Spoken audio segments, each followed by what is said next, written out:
Vocês pediram, eu tô aqui para poder contar das nações africanas que permaneceram no Brasil, apesar de ter vindo várias, mas aqui se permaneceu e criou a força foi a Jejiqueto Nagô e Angola. E aí eu vou destrinchar um pouquinho, falar dessas nações para vocês.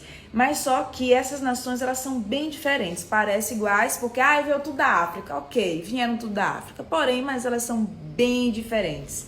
Os católicos não têm suas vertentes das expressões religiosas, as matrizes africanas também têm a mesma disfunção. A diferença é que tudo se concretizou como candomblé, que foi uma forma dele se sentir pertencente a uma terra que era totalmente distante da dele e que naquele meio social ele não conseguia conviver. Então foram obrigados a pertencer a um espaço que foi criado o quê? Os terreiros de candomblé, né? Eu tô falando bem geralzão, mas uma coisa bem detalhada. Os orixás são a representação da natureza, né? É a força da natureza. No Brasil, a nação Jeje, Queto, Nagô e Angola são as nações que mais fixaram aqui.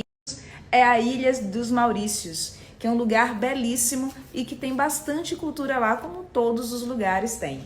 Aqui no Brasil, o que mais se cultua são os iquices, vodus e orixás, que são a essência da natureza. Antes da colonização dos europeus, os africanos eles viviam em grupos e esses grupos eram separados. Por quê?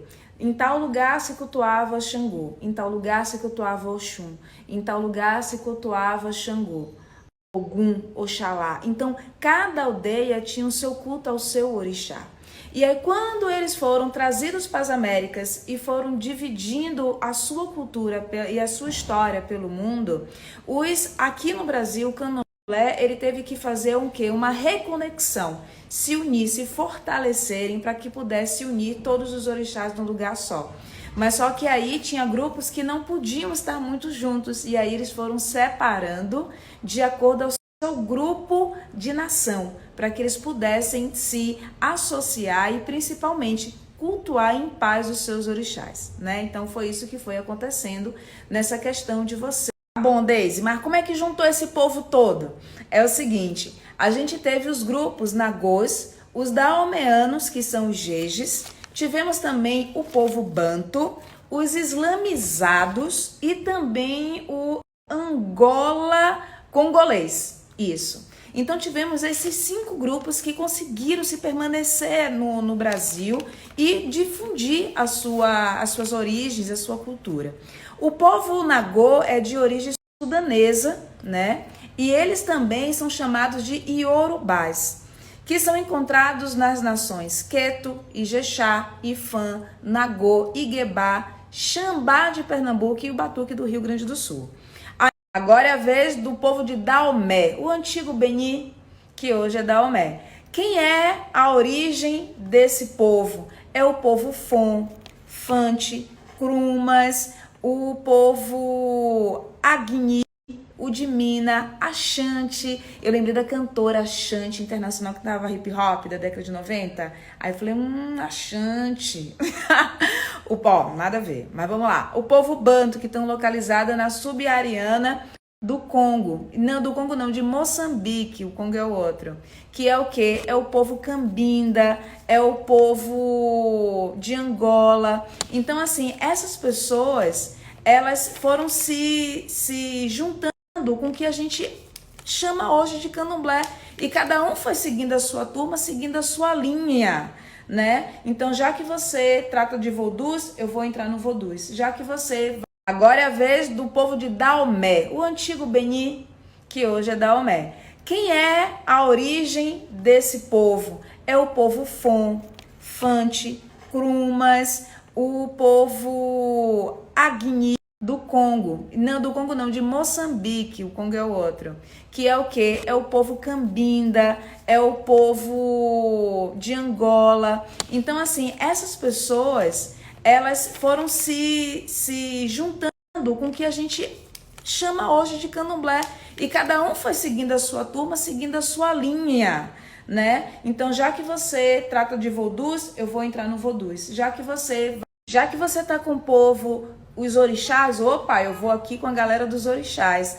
Ah, mas você aqui é do povo dos Iquices? Ah, então eu vou aqui com o povo dos Iquices. Então, assim, cada um tinha uma determinação, então ia se associando de acordo com o que era a sua origem, né? Então, por isso que foi determinado em nações e grupos, para que fosse mais fácil você se entender, como, por exemplo, o povo de Angola.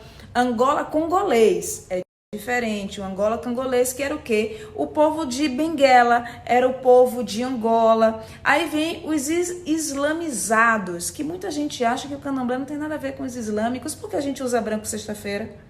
Porque as mulheres têm que proteger o seu ventre com o pano da costa, porque também tem um outro tecido que cobre aqui. Então tudo isso é de herança muçulmana, não só isso.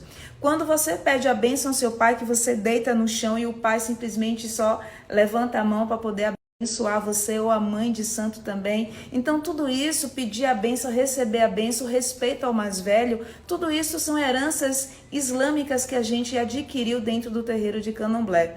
Então assim, quem são os povos islamizados? Os Elçais, os Mandingas, os Gurumi, os Tapa. Então a gente tem que entender que fazemos parte de um grande grupo étnico dentro desse Brasil. Então a gente precisa conhecer um pouco mais a nossa história, a nossa cultura, antes da gente julgar. Então me diga o que vocês acharam dessa conversa que eu tive aqui com vocês, desses grupos e nações que viveram e sobreviveram aqui nessa terra chamada Brasil.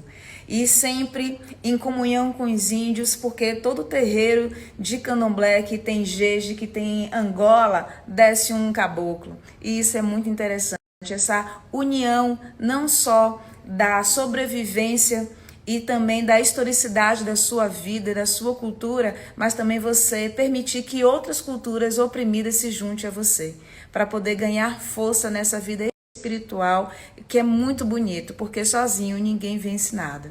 Juntos somos mais fortes. Esse é o lema do Candomblé. Axé para vocês, muito obrigada por estar aqui.